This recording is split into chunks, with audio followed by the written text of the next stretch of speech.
Now at noon, a fire at this local senior care facility leaves dozens of older residents without a home. We'll have the latest on how the fire started.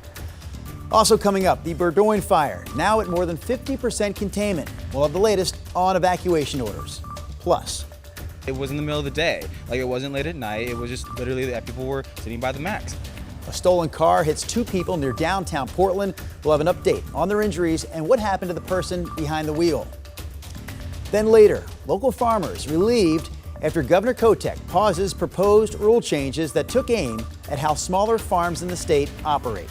KGW News at noon starts right now.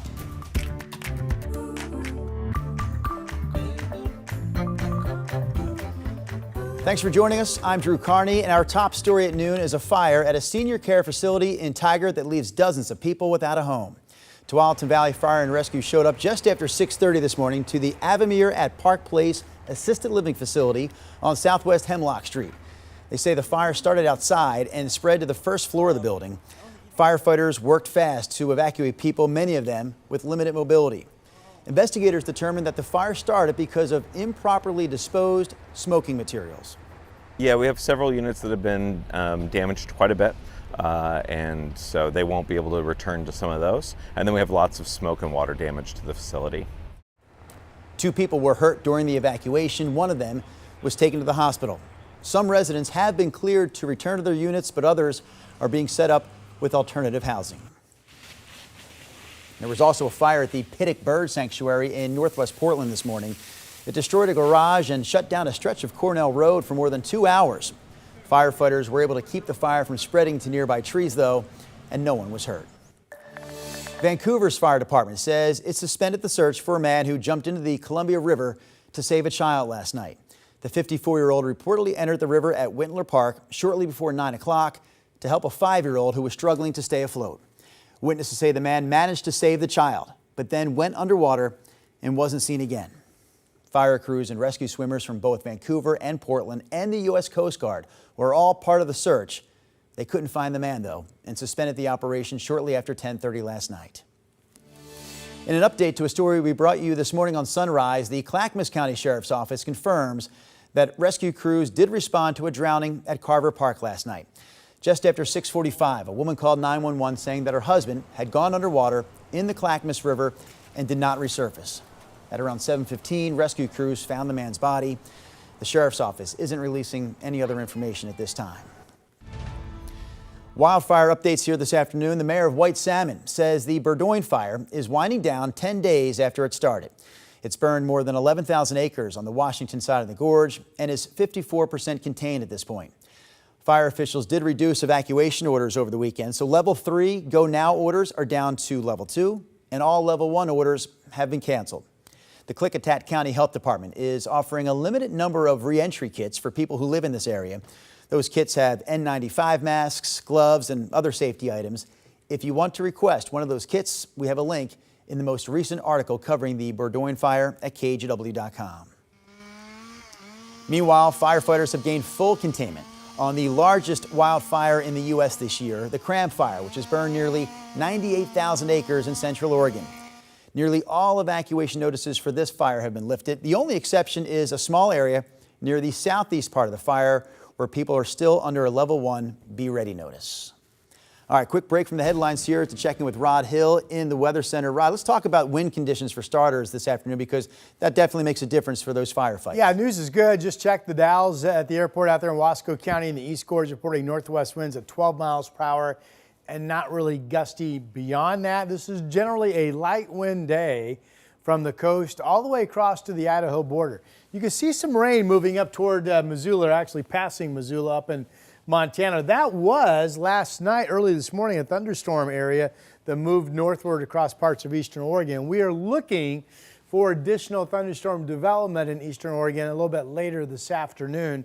Of course, that heightens fire risk because you can get some fire starts from the lightning strikes. But right now we're dry, and everybody, including the coast, is enjoying beautiful sunshine and pretty normal temperatures for this time of the year.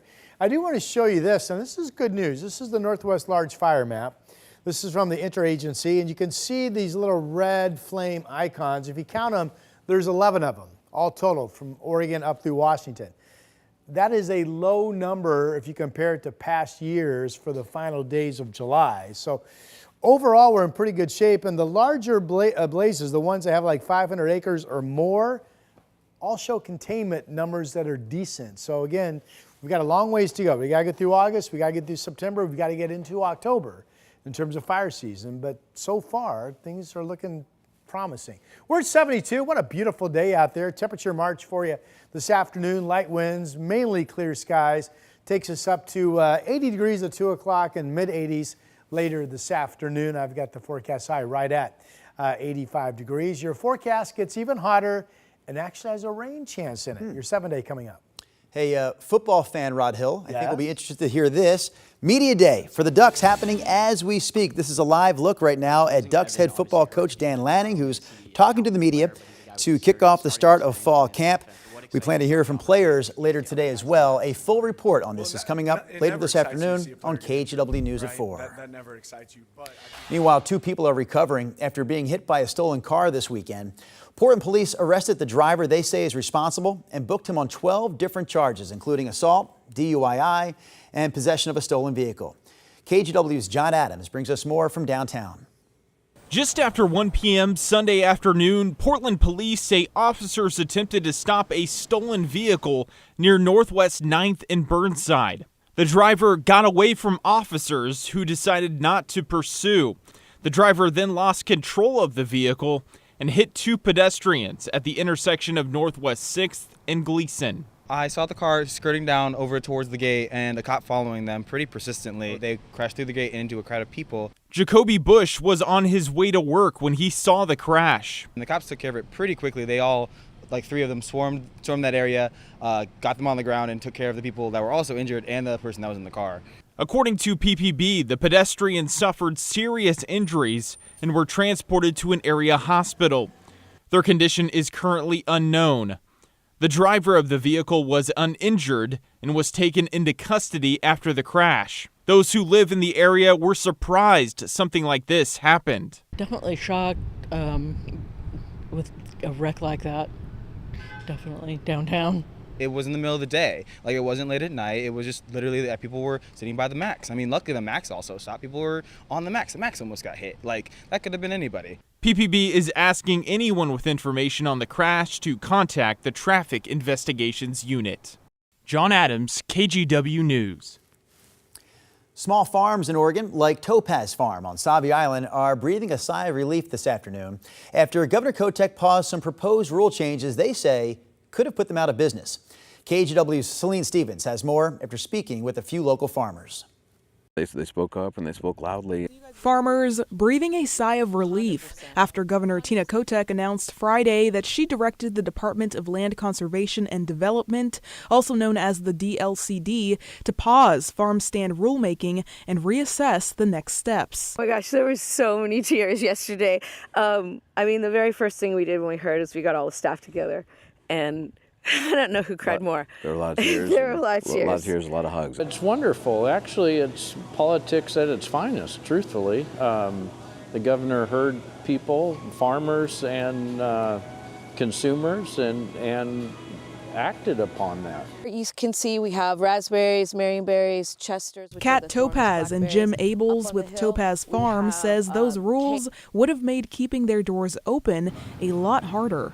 It would have put us out of business 100%.